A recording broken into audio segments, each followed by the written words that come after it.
आज हम आपको एक यूपी बोर्ड के लिए बहुत इम्पोर्टेंट क्वेश्चन का न्यूमेरिकल सॉल्व कराने वाले हैं जो यूपी बोर्ड 2024, 22, 18, 17, 15 में पूछे गए। बहुत इंपॉर्टेंट क्वेश्चन है। अगर आप इसको कर लेंगे तो आपको 2 मार्क पक्के मिल जाएंगे। 2 नंबर जो है आपके पक्के मिल जाएंगे। 2 नंबर आपके कंफर्म हो जाएंगे। 2 नंबर मतलब 1 नंबर स्टेप मार्किंग का है, 1+1 यानी 2 नंबर स्टेप मार्किंग का है।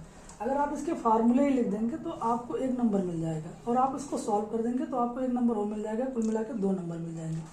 तो इसको हम हल करते हैं। कैसे हल करते हैं आप ध्यान से सुनिए और आपका यूपी बोर्ड में 2 नंबर कंफर्म हो जाएगा।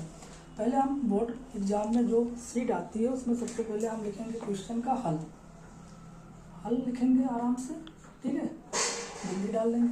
फिर हम क्वेश्चन को पढ़ेंगे। क्वेश्चन में लिखा है एक अवतल दर्पण की वृत्तीय त्रिज्या 50 सेंटीमीटर है, ठीक है, 50 सेंटीमीटर है, 50 सेंटीमीटर है और इस अवतल दर्पण की फोकस दूरी ज्ञात करनी है। यानी हमको वृत्तीय त्रिज्या जो होती है उसको आर से इंडिकेट करते हैं।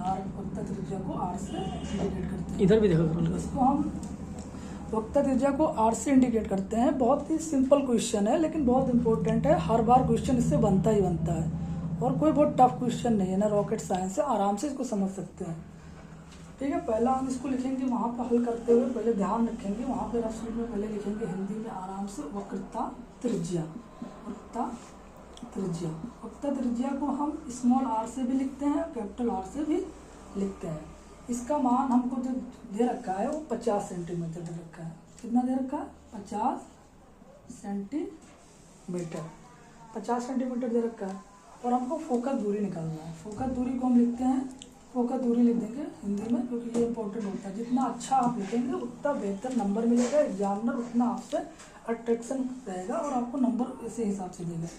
फोकस दूरी लिखना, फोकस मत लिखना उसको, क्योंकि फोकस दूरी होती है। फोकस दूरी एक लेंथ होती है प्रॉपर, तो दूरी ही लिखना पड़ेगा। तो फोकस दूरी को हम एफ से लिखते हैं, कैपिटल एफ से लिखते हैं, ठीक है। वो मुझे पता नहीं है, उसको मुझे निकालना है। इसके लिए एक बहुत ही इंपॉर्टेंट फार्मूला है, एफ इज इक्वल R/2, ठीक है। ये फार्मूला है। आप अगर इसको गोले में बना के इस प्रकार डब्बे में बना के लिख देंगे, ये आपका 1 नंबर कंफर्म दिला देगा। 1 नंबर इससे आप मिल जाएगा अगर ये फार्मूले अगर लिख देंगे तो। अब इस जो हमारा ये फार्मूला है, जो सूत्र है, इसको हम सूत्र भी कह सकते हैं। हालांकि ये वहाँ पे लिखने की ज़रूरत नहीं है, इस चीज़ को वहाँ लिखने की कोई ज़रूरत नहीं है, एग्जाम में लिखने की कोई ज़रूरत नहीं है।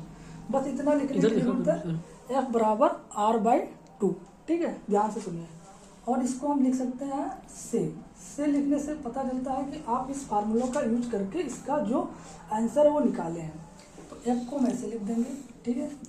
R का मान आपके सामने गिवन है 50 सेंटीमीटर, कोई दिक्कत नहीं। और 2 से भाग कर देंगे और इसको हल करेंगे। 2 कम 2, 25 दूना 50, ठीक है, ओके। यानी F का जो मान है वो 25 सेंटीमीटर आया, 25 सेंटीमीटर आया।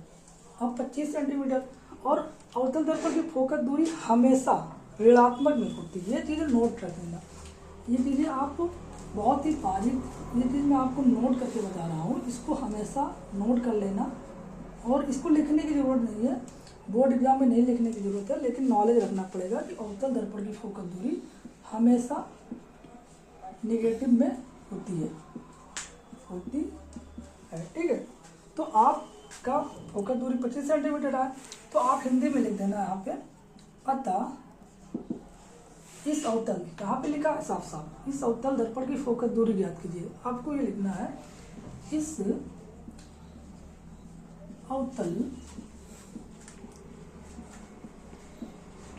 दर्पण की फोकस दूरी, अवतल दर्पण तो आपको पता ही होगा ऐसे बनता है, तो इसकी दूरी बाएं साइड में होती है, तो दूरी तो ऋणात्मक होगी। तो लिख देना -25 सेंटीमीटर है, ठीक है। आप इतना लिख देना, आपका 2 नंबर कंफर्म है। अगर आपको ये वीडियो अच्छी लगी या मेरे सोल्यूशन अच्छे लगे तो आप इस चैनल को सब्सक्राइब करिए। और अगर आप ऐसे और अच्छे क्वेश्चन का हल चाहते हैं तो मेरे चैनल को सब्सक्राइब करिए और मैं फर्दर अच्छे वीडियोज़ इस प्रकार बनाऊँगा।